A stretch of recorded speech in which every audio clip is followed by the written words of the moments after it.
ನಮಸ್ಕಾರ ಫ್ರೆಂಡ್ಸ್, ರಕ್ಷಿಸಿರಿ ಮನೆ ಚಾನಲ್ಗೆ ನಿಮ್ಗೆಲ್ರಿಗೂ ಪ್ರೀತಿಯ ಸ್ವಾಗತ. ಐ ಹೋಪ್ ನೀವೆಲ್ಲರೂ ಚೆನ್ನಾಗಿದ್ದೀರಾ ಅಂತ ಭಾವಿಸ್ತೀನಿ. ಇವತ್ತಿನ ವಿಡಿಯೋ ವಿಶೇಷವಾಗಿದೆ ಅಂತ ಹೇಳ್ಬೋದು. ಯಾಕಂದರೆ ನಮಗೆ ಧನ ಇಲ್ಲ ಅಂದರೆ, ಆರೋಗ್ಯ ಇಲ್ಲ ಅಂದರೆ, ಸಂತಾನ ಇಲ್ಲ ಅಂದರೆ ನಮ್ಮ ಜೀವಿತಾವಧಿಯಲ್ಲಿ ನಾವು ಬದುಕೋದು ತುಂಬ ಕಷ್ಟ ಆಗುತ್ತೆ. ಅಂಥ ಪವರ್ಫುಲ್ ಇರೋವಂಥ, ನಾವು ಕೇಳಿದ್ದನ್ನು ಕರುಣಿಸುವಂಥ ಮಹಾತೆ ಮಹಾಲಕ್ಷ್ಮಿ ಗೊರವನಹಳ್ಳಿ ಮಹಾಲಕ್ಷ್ಮಿ ದೇವಿಯ ಇತಿಹಾಸ ಮತ್ತು ಅದರ ಮಹಿಮೆನ ನಾವು ಇವತ್ತಿನ ವಿಡಿಯೋದಲ್ಲಿ ತಿಳ್ಕೊಳ್ಳೋಣ. ಜೊತೆಗೆ ಈ ದೇವಸ್ಥಾನ ಯಾವ ಜಿಲ್ಲೆನಲ್ಲಿ ಬರುತ್ತೆ ಮತ್ತು ಅದಕ್ಕೆ ಸಾರಿಗೆ ವ್ಯವಸ್ಥೆ ಏನು, ದೇವಸ್ಥಾನದ ಟೈಮಿಂಗ್ಸ್ ಏನು, ದೇವಸ್ಥಾನದ ಇತಿಹಾಸ ಏನು, ಎಲ್ಲವನ್ನು ಕೂಡ ಈ ವಿಡಿಯೋದಲ್ಲಿ ತಿಳ್ಕೊಳ್ಳೋಣ. ಅದಕ್ಕೂ ಮುಂಚೆ ನಾನು ಆ್ಯಸ್ ಯೂಶಲಿ ನಾನು ರಿಕ್ವೆಸ್ಟ್ ಮಾಡ್ದಂಗೆ ಇವತ್ತು ರಿಕ್ವೆಸ್ಟ್ ಮಾಡ್ತಾಯಿದ್ದೀನಿ. ಪ್ಲೀಸ್ ನೀವು ಇನ್ನೂ ನನ್ನ ಚಾನಲ್ನ ಸಬ್ಸ್ಕ್ರೈಬ್ ಮಾಡದೆ ನೋಡ್ತಿದ್ರೆ ಪ್ಲೀಸ್ ಚಾನಲ್ನ ಸಬ್ಸ್ಕ್ರೈಬ್ ಮಾಡಿ ನೋಡಿ ಫ್ರೆಂಡ್ಸ್. ಇದರಿಂದಾಗಿ ನನಗೆ ಒಳ್ಳೊಳ್ಳೆ ಇನ್ಫಾರ್ಮೇಷನ್ನ ನಿಮಗೆ ಕೊಡಲಿಕ್ಕೆ ಎಂಕರೇಜ್ ಮಾಡ್ದಂಗೆ ಆಗುತ್ತೆ. ವಿಡಿಯೋ ಇಷ್ಟ ಆದರೆ ಲೈಕ್ ಮಾಡಿ ಮತ್ತು ಶೇರ್ ಮಾಡಿ. ಬನ್ನಿ, ಇನ್ನು ತಡ ಮಾಡೋದು ಬೇಡ, ವಿಡಿಯೋನ ಕಂಟಿನ್ಯೂ ಮಾಡೋಣ. ನಾವು ಇವಾಗ ನೋಡ್ತಾ ಇರೋದು ಮಾತೆ ಮಹಾಲಕ್ಷ್ಮಿಯ ಗರ್ಭಗುಡಿ. ಈ ಮಾತೆ ಮಹಾಲಕ್ಷ್ಮಿ ವಿಡಿಯೋ ನಿಮ್ಮವರೆಗೂ ಬಂದಿದೆ ಅಂದರೆ ಖಂಡಿತವಾಗ್ಲೂ ಮಹಾಲಕ್ಷ್ಮಿ ಆಶೀರ್ವಾದ ನಮ್ಮೆಲ್ಲರ ಮೇಲೆ ಇದೆ ಅಂತ ಅರ್ಥ. ಎಲ್ರಿಗೂ ದೇವರು ಒಳ್ಳೇದು ಮಾಡಲಿ ಅಂತ ಕೇಳ್ಕೊಳ್ತಾ ಈ ವಿಡಿಯೋನ ಕಂಟಿನ್ಯೂ ಮಾಡೋಣ. ಕೇಳಿದ್ದನ್ನು ಕರುಣಿಸುವ ಧನಲಕ್ಷ್ಮಿ, ಸಂತಾನವನ್ನು ಕರುಣಿಸುವ ಸಂತಾನ ಲಕ್ಷ್ಮಿ ಈ ಗೊರವನಹಳ್ಳಿ ಶ್ರೀಲಕ್ಷ್ಮಿ ಮಹಾಲಕ್ಷ್ಮಿ ಇರೋದು ತುಮಕೂರು ಜಿಲ್ಲೆಯ ಕೊರಟಗೆರೆ ತಾಲೂಕಿನ ಗೊರವನಹಳ್ಳಿಯಲ್ಲಿ.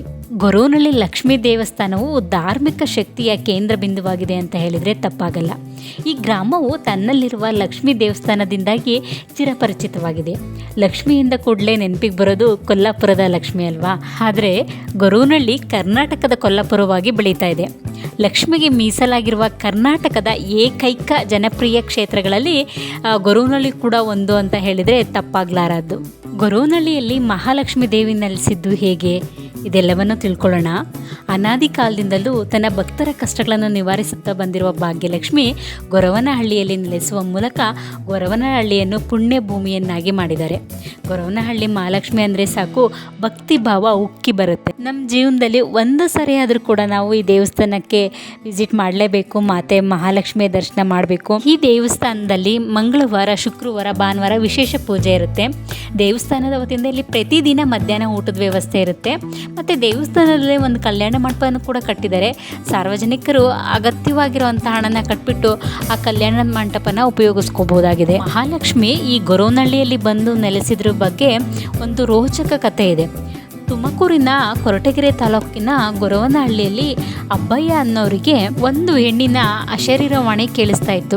ಅವರು ದನ ಮೇಯಿಸುವ ಸಂದರ್ಭದಲ್ಲಿ ಒಂದು ಹಳ್ಳದ ಪಕ್ಕದಲ್ಲಿ ಕುಳಿತಿರುವ ಸಂದರ್ಭದಲ್ಲಿ ಒಂದು ಹೆಣ್ಣಿನ ಅಶರೀರವಾಣಿ ಕೇಳಿಸ್ತಾ ಇತ್ತು. ಅದು ಏನು ಹೇಳ್ತಾ ಇತ್ತು ಅಂದರೆ, ನಾನು ನಿಮ್ಮ ಮನೆಗೆ ಬರ್ತೀನಿ, ಕರೆದುಕೊಂಡು ಹೋಗು ಅಂತ ಹೇಳ್ತಾ ಇತ್ತು. ಆ ಶಬ್ದ ಪದೇ ಪದೇ ಅಬ್ಬಯ್ಯನಿಗೆ ಕೇಳಿಸ್ತಾ ಇತ್ತು. ಅವನು ತನಗಾದ ಅನುಭವವನ್ನು ತನ್ನ ತಾಯಿಗೆ ಬಂದು ಹೇಳ್ತಾನೆ. ಆಗ ತನ್ನ ತಾಯಿ ಹೇಳ್ತಾರೆ, ಆ ಅಶರೀರವಾಣಿ ಇನ್ನೊಂದು ಸಾರಿ ಏನಾದರೂ ನಿನಗೆ ಕೇಳಿಸಿದರೆ ನೀನು ಅದಕ್ಕೆ ಹೇಳು, ನೀನು ದೆವ್ವವಾದರೆ ಇಲ್ಲೇ ಇರು, ದೇವರಾದರೆ ನನ್ನ ಜೊತೆ ಬಾ ಅಂತ ಹೇಳು ಅಂತ ಹೇಳ್ತಾರೆ. ಅಬ್ಬಯ್ಯನ ತಾಯಿ ಹೇಳ್ದಾಗೇ ಅಬ್ಬಯ್ಯ ಮಾರನೇ ದಿನ ಅಲ್ಲಿ ಹೋದಾಗ ಅದೇ ರೀತಿಯ ಒಂದು ಅಶರೀರವಾಣಿ ಕೇಳಿಸಿದಾಗ ಅಬ್ಬಯ್ಯ ಹೇಳ್ತಾನೆ, ನೀನು ದೆವ್ವವಾದರೆ ನನ್ನ ಜೊತೆ ಬರಬೇಡ, ದೇವರಾದರೆ ಮಾತ್ರ ಪ್ರಕಟ ಆಗು, ನನ್ನ ಜೊತೆ ಬಾ ಅಂತ ಹೇಳ್ತಾನೆ. ಆಗ ಮಹಾಲಕ್ಷ್ಮಿ ಕೊಳದಿಂದ ಎದ್ದು ಬಂದು ಅಬ್ಬಯ್ಯನ ಮನೆ ಸೇರ್ತಾಳೆ. ಆಗ ಅಂದಿನಿಂದ ಗೊರವನಹಳ್ಳಿ ಒಂದು ಪುಣ್ಯ ಕ್ಷೇತ್ರವಾಗಿ ಪರಿವರ್ತನೆ ಆಯಿತು. ಮಹಾಲಕ್ಷ್ಮಿ ಅಬ್ಬಯ್ಯನ ಮನೆ ಸೇರಿದ ನಂತರ ಅಬ್ಬಯ್ಯ ಬಹಳ ಶ್ರೀಮಂತ ವ್ಯಕ್ತಿಯಾದ. ನಂತರ ದಾನ ಧರ್ಮ ಮಾಡುತ್ತಾ ಕಾಲ ಕಳೆಯುತ್ತಿದ್ದ. ಜನರು ಅಬ್ಬಯ್ಯನ ಮನೆಯನ್ನ ಲಕ್ಷ್ಮೀ ನಿವಾಸ ಅಂತಾನೆ ಕರಿತಾ ಇದ್ರು. ಕಾಲಾನಂತರ ಸಹೋದರ ತೋಟದಪ್ಪ ಕೂಡ ಅಬ್ಬಯ್ಯನೊಂದಿಗೆ ಸೇರಿ ದಾನ ಧರ್ಮ ಕಾರ್ಯದಲ್ಲಿ ತೊಡಗಿಸ್ಕೊಳ್ತಿದ್ದ. ಅಬ್ಬಯ್ಯ ತೀರಿಕೊಂಡ ನಂತರ ತಮ್ಮ ತೋಟದಪ್ಪ ದೇವಿಗೆ ಪೂಜಾ ಕಾರ್ಯಗಳನ್ನು ನೆರವೇರಿಸ್ತಿದ್ದ. ಒಮ್ಮೆ ಮಹಾಲಕ್ಷ್ಮಿಯು ತೋಟದಪ್ಪನ ಕನಸಿನಲ್ಲಿ ಬಂದು ನನಗೆ ಒಂದು ದೇವಸ್ಥಾನವನ್ನು ಕಟ್ಟಿಸಿಕೊಡು ಅಂತ ಕೇಳ್ಕೊಳ್ತಾರೆ. ಅದಕ್ಕೆ ತೋಟದಪ್ಪ ಮಹಾಲಕ್ಷ್ಮಿಗಾಗಿ ಒಂದು ದೇವಸ್ಥಾನವನ್ನು ಕಟ್ಟಿಸಿಕೊಡ್ತಾರೆ. ಕಾಲಾನಂತರ ತೋಟದಪ್ಪನು ಕೂಡ ಮರಣನ ಹೊಂದ್ತಾರೆ. ಅದಾದ ನಂತರ ಚೌಡಯ್ಯ ಅನ್ನೋರು ಈ ದೇವಸ್ಥಾನಕ್ಕೆ ಪೂಜೆಯನ್ನು ಸಲ್ಲಿಸ್ತಾ ಇರ್ತಾರೆ. ಆದರೆ 1910ರಿಂದ ಈ ದೇವಾಲಯ ಪಾಳು ಬಿದ್ದ ಸ್ಥಿತಿಯಲ್ಲಿರುತ್ತೆ. ಕಮಲಮ್ಮ ಗೊರವನಹಳ್ಳಿಗೆ 1925ರಲ್ಲಿ ಬರ್ತಾರೆ.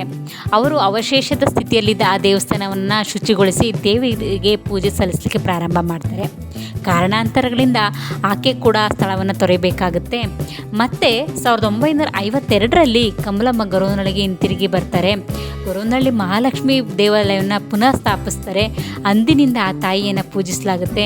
ಪ್ರತಿ ಶುಕ್ರವಾರ ಮತ್ತು ವಿಶೇಷವಾಗಿ ವರಮಹಾಲಕ್ಷ್ಮಿ ಹಬ್ಬದಂದು ಆಕೆಯನ್ನು ವಿಜೃಂಭಣೆಯಿಂದ ಪೂಜೆ ಕಾರ್ಯಕ್ರಮಗಳನ್ನು ಮಾಡಲಾಗುತ್ತೆ. ಈ ಸಮಯದಲ್ಲಿ ರಾಜ್ಯದ ನಾನಾ ಭಾಗಗಳಿಂದ ದೇವಿಯ ಕೃಪೆಗೆ ಪಾತ್ರರಾಗಲು ಭಕ್ತಾದಿಗಳು ಆಗಮಿಸ್ತಾರೆ. ಇದು ಈ ದೇವಸ್ಥಾನ ಇತಿಹಾಸವಾಗಿದೆ. ಈ ದೇವಸ್ಥಾನಕ್ಕೆ ಸರಿಸುಮಾರು 200 ವರ್ಷಗಳ ಇತಿಹಾಸ ಇದೆ ಅಂತ ಹೇಳಲಾಗುತ್ತೆ. ಗೊರವನಹಳ್ಳಿ ಮಹಾಲಕ್ಷ್ಮಿ ಅಂದರೆ ಸಾಕು, ಭಕ್ತಿ ಭಾವ ಉಕ್ಕಿ ಹರಿಯುತ್ತೆ. ಅಮ್ಮ ತಾಯಿ ನನ್ನ ಸಂಕಷ್ಟನ ದೂರ ಮಾಡಮ್ಮ ಅಂತ ಬೇಡಿಕೊಂಡ್ರೆ ಸಾಕು, ಆ ಮಹಾತಾಯಿ ಅವರನ್ನು ಉದ್ಧರಿಸ್ತಾಳೆ ಮತ್ತು ಎಲ್ಲರ ಕಷ್ಟಗಳನ್ನು ನಿವಾರಿಸ್ತಾರೆ. ಕಲಿಯುಗದಲ್ಲಿ ಕಾಣಿಸಿಕೊಳ್ಳುವ ಈ ಕರುಣಾಮಯಿ ಕಂಗಾಲಾದವರಿಗೆ ಕರುಣೆ ತೋರಿಸಿ ಕೃಪೆ ನೀಡ್ತಾರೆ. ಇದೇ ಕಾರಣಕ್ಕೆ ಲಕ್ಷಾಂತರ ಮಂದಿ ಈ ಗೊರವನಹಳ್ಳಿಗೆ ಬಂದು ಮಹಾಲಕ್ಷ್ಮಿಯ ಪಾದಕ್ಕೆ ಬಿದ್ದು ಧನ್ಯರಾಗ್ತಾರೆ. ಈ ದೇವಸ್ಥಾನದಲ್ಲಿ ಪ್ರತಿ ಮಂಗಳವಾರ, ಶುಕ್ರವಾರ, ಭಾನುವಾರ ವಿಶೇಷ ಪೂಜೆಗಳು ನಡೆಯುತ್ತವೆ. ಇನ್ನು ಈ ದೇವಸ್ಥಾನ ಅಮಾವಾಸ್ಯೆ ಮತ್ತು ಗ್ರಹಣದ ದಿನಗಳಲ್ಲಿ ಬಿಟ್ಟು ಇನ್ನು ವರ್ಷದ ಎಲ್ಲ ದಿನಗಳಲ್ಲೂ ಕೂಡ ಓಪನ್ ಇರುತ್ತೆ. ಈ ದೇವಸ್ಥಾನಕ್ಕೆ ಹೋಗ್ಲಿಕ್ಕೆ ಬಸ್ಗಳ ವ್ಯವಸ್ಥೆ ಇದೆ. ತುಮಕೂರಿಗೆ ಹೋಗಿ ಅಲ್ಲಿಂದ ಕೊರಟಗೆರೆ ಮೂಲಕ ಕೂಡ ಹೋಗ್ಬೋದು. ಮತ್ತು ಬೆಂಗಳೂರಿಂದ ಪ್ರೈವೇಟ್ ವೆಹಿಕಲ್ಸ್ಗಳು ಡೈರೆಕ್ಟಾಗಿ ದೇವಸ್ಥಾನದ ಹತ್ರನೇ ಹೋಗುತ್ತೆ. ತುಮಕೂರು ಹಾಗೂ ಕೊರಟಗೆರೆಗೆ ಸುಮಾರು 25 ಕಿಲೋಮೀಟ್ರ್ ದೂರ ಇದೆ. ಗೊರವನಹಳ್ಳಿಯ ಗೊರವನಹಳ್ಳಿನಲ್ಲಿ ವಸತಿ ಗೃಹಗಳು ಕೂಡ ಇದೆ. ಈ ಕ್ಷೇತ್ರಕ್ಕೆ ಸಮೀಪವಾಗಿ ಇನ್ನೂ ಪ್ರವಾಸಿ ತಾಣಗಳಿವೆ. ಯಾವುದೆಲ್ಲ ಅಂತ ನೋಡೋದಾದರೆ ತೀತ ಜಲಾಶಯವಿದೆ, ಜಯಮಂಗಲಿ ನದಿ ಇದೆ, ದೇವರಾಯನ ದುರ್ಗ ಇದೆ, ಅಲ್ಲಿ ಶ್ರೀ ಲಕ್ಷ್ಮೀನರಸಿಂಹ ಸ್ವಾಮಿ ದೇವಸ್ಥಾನ ಇದೆ, ಮತ್ತು ವೀರಪುರ ದೇವಾಲಯಗಳಿದೆ. ಮತ್ತು ಇದರ ಸಮೀಪದಲ್ಲೇ ಸಿದ್ಧಗಂಗೆ ಇದೆ. ಶಾಂತಲೆಯನ್ನು ನೆನಪಿಸುವಂಥ ಶಿವಗಂಗೆ ಬೆಟ್ಟ ಕೂಡ ಇದರ ಹತ್ರನೇ ಬರುತ್ತೆ. ಮತ್ತು ಸಿದ್ಧರು ಬದುಕಿ ಬಾಳಿದಂಥ ಸಿದ್ಧರ ಬೆಟ್ಟನೂ ಕೂಡ ಇದರ ಸಮೀಪದಲ್ಲೇ ಇದೆ.